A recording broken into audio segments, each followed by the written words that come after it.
3:30 p.m. Eastern time. It is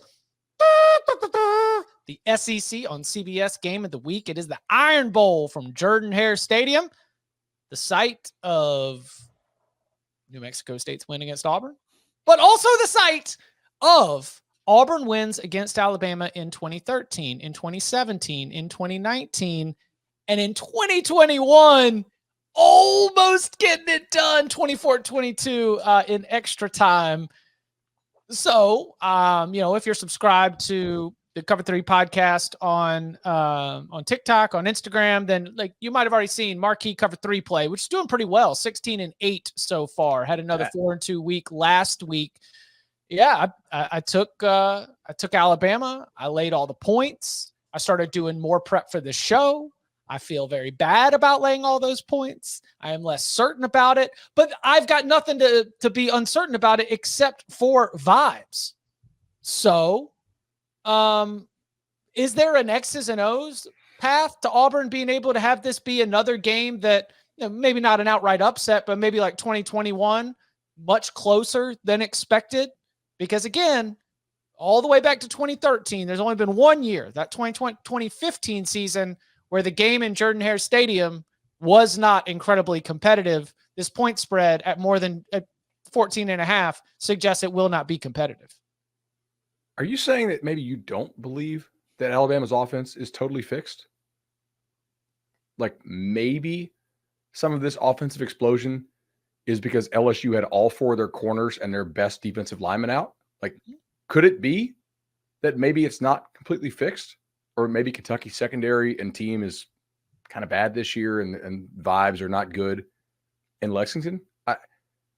Just saying, we're not that far away from them playing a 3-point game against Arkansas or them struggling against Texas A&M to score points. I don't know. If you really believe that Alabama's all the way fixed, you need to lay these points with ease. You need to be betting the hell out of this game if you really think Alabama is all the way fixed. Because what good games does Auburn have? Against Cal? That looks worse and worse every week. Ole Miss clearly let off the gas, and I don't think Ole Miss is great, but I mean they could have won by 28 if they wanted to. They basically just called the dogs off. You could say Auburn's best win is the Arkansas game, which nearly got Sam Pittman fired. I mean, Arkansas looks like they just didn't give a damn. I mean, that was a non-competitive effort from Arkansas. They were still partying in Gainesville. The Vandy game doesn't look great.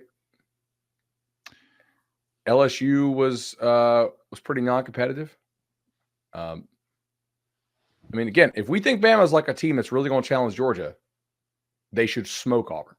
It should be non-competitive because athletically, I mean, that's kind of what you think. I do have a lock on this game. It isn't for the full game, naturally, but you can get that on Wednesday at 11 a.m. Eastern time for the locks. Don't you? So, Bud, you sound like you do think there's a chance and that they can come up with a game plan. Because I feel kind of now. I don't like if you said look a headline, I would lay them all day with Georgia versus Alabama in the SEC championship game. It's 4 right now. I would lay it. We got down to 3 a little bit. I bet some at 3. I was like, yeah, I was going to say I would try to get on that too. I wouldn't hesitate at 4 because I still think Georgia is way better than Bama. But I feel like when I was looking at this game, trying to look at matchups, trying to think, man, in their most successful games, I go back to the Georgia game where they had Georgia on the ropes and they were working both quarterbacks, running the quarterback. I feel like Georgia, Tennessee last week when I was like, all right, let me present all these cases. But then you're like, nah, it's just not going to happen. I was trying to talk myself into how Tennessee could make it close versus Georgia. And you're looking at hey, what's the public reaction is going to be, oh, it's a big number. It's on the road. It's in Knoxville. I feel like the same thing is rivalry game. But I do think New Mexico State, that loss, I think is going to have the flip effect. Everybody's on Bama. But I just am trying to figure out scenarios where, and I do think it would have to be them slowing down, low scoring game. Can you condone? Because I'm with you. I do not think I do not think Alabama offensively is fixed. I think they've really played well against way lesser competition. I think Milroe has done a great job. It's been a great turnaround story, but I haven't seen him challenged very much either.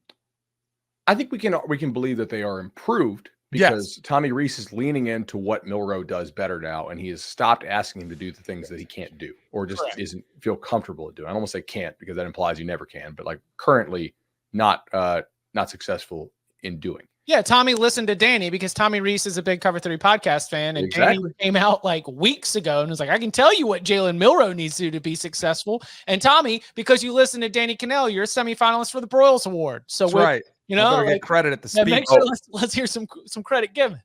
I did find out that the our thing about Jerry Kill, like us noticing that he's been wearing the support the troops gear for like 5 weeks now. He got the Military Appreciation Day gear and never took it off. I heard it got back. So like it's a thing they like to celebrate. So that's awesome. Speaking of staffs who listen to our show, we actually have a surprising number. I don't know, like these guys are busy, but they're not busy enough to miss the Cover 3 podcast. So look, Auburn offensively, this is where I think they have problems. Okay. Like the O-line is not particularly good. Thorne is not a good quarterback at all. Their receivers have not caught the football effectively this year. Like they've had drop problems. They've had problems getting open against one-on-one stuff. Bama's really good in coverage. But don't you have to think that Freeze has been like, how do you mail in that game last week? And all due credit to New Mexico State. Like that's a well-coached team, unique scheme on both sides of the ball. They play really hard. Pavia is a pretty awesome quarterback for what he is. That's still somewhat on Auburn, right? For like not taking that thing seriously. Yeah, there's 3 or 4 games where I am my antenna is up or Spidey sensors are going crazy that we should not overreact to what may have been a sandbagging effort in leading into a game that arguably means more, right? Like that maybe just a little bit more time of prep was being worked on what you're going to do against Alabama than what you're going to do against, as you mentioned, in this case for Auburn, New Mexico State, a super unique scheme where maybe they thought like, instead of spending all this time crunching how we're going to have our counter to it, let's go try to run our stuff and just be better because we have better players. And it just ended up biting them in the ass. This is 100% Hugh Freeze's MO, by the way. Like I went through and looked at it. He has some of these games where he's a big favorite. Now they usually didn't lose him, but like I don't say if he wouldn't take them seriously, his team would really underperform when they had something big coming up. Like there are some pretty clear examples of it. So, it's now if you look at his Ole Miss thing, it basically says all these 0-win seasons because they had to vacate some wins. But we know the games got played. Don't you think he's got some, like, how many points can he scheme up against Bama? Can they get to 20? Not that feels hard. Yeah, that feels hard. I was going to say he can scheme up 2 splash touchdown plays and 3 scoring drives. And I think that's it. Yeah, so they're going to need turnovers, special team scores, that type of thing, which is possible. Yeah. I mean, like Bama on the road has not been especially good for about 3 years now. Do you know what I was thinking about? The Iron Bowl, it's got so much like history to it. It's got so many great players. One of my just personal favorites from recent history is Quinnen Williams. Nice. He's got like awesome personality, was so good. We thought it'd be cool to talk to Quinnen Williams. Let's talk to Quinnen Williams. Did we get him? So 11 a.m. Eastern time on Saturday, day of the Iron Bowl, we are going to be hosting a very special pregame hangout for the Iron Bowl. 11 a.m. Eastern time, like our regular recording time, but we're going to be doing it on Saturday. And Quinnen Williams, Alabama great along the defensive line, is scheduled to be one of our guests. We're very excited that we were able to get Quinnen on board. So yeah, we will be asking him his thoughts about this year's Alabama team, this year's Iron Bowl game, and some of his own memories from his time at Alabama. Of course, he was a part of some tremendous teams for the Crimson Tide. It will be great to get his perspective. So again, 11 a.m. Eastern time on Saturday. We'll be hosting it at youtube.com/cover3. It will also be available on Twitter. We will continue to promote that all leading into the week. Saturday, 11 a.m. Eastern time, special pregame hangout for the Iron Bowl. Alabama great Quinnen Williams will be joining us as well. Very excited for that.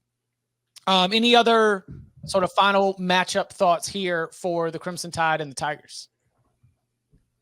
I mean, how much do you want to show? Like, does Bama need style points? No. Are you sure they don't need style points?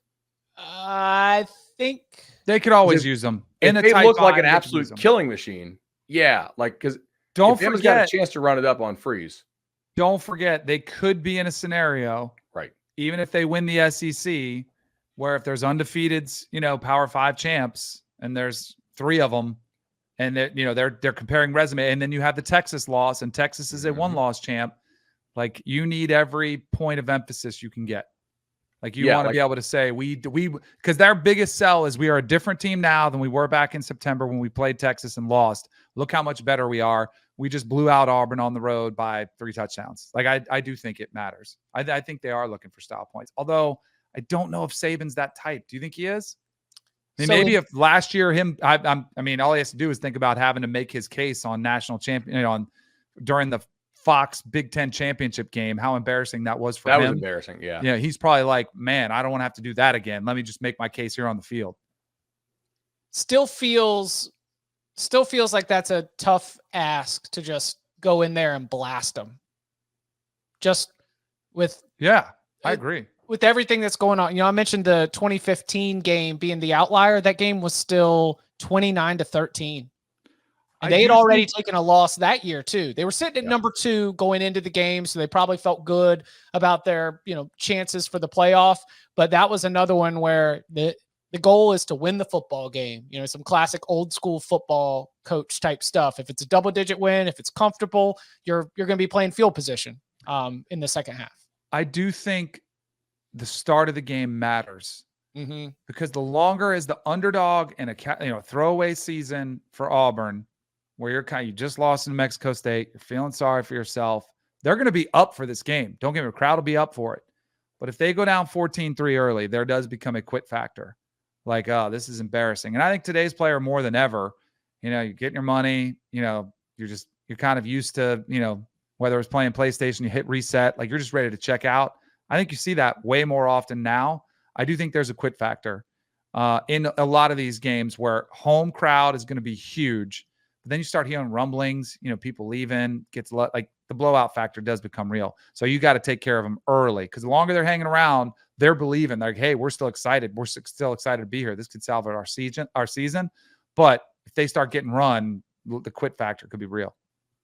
100%.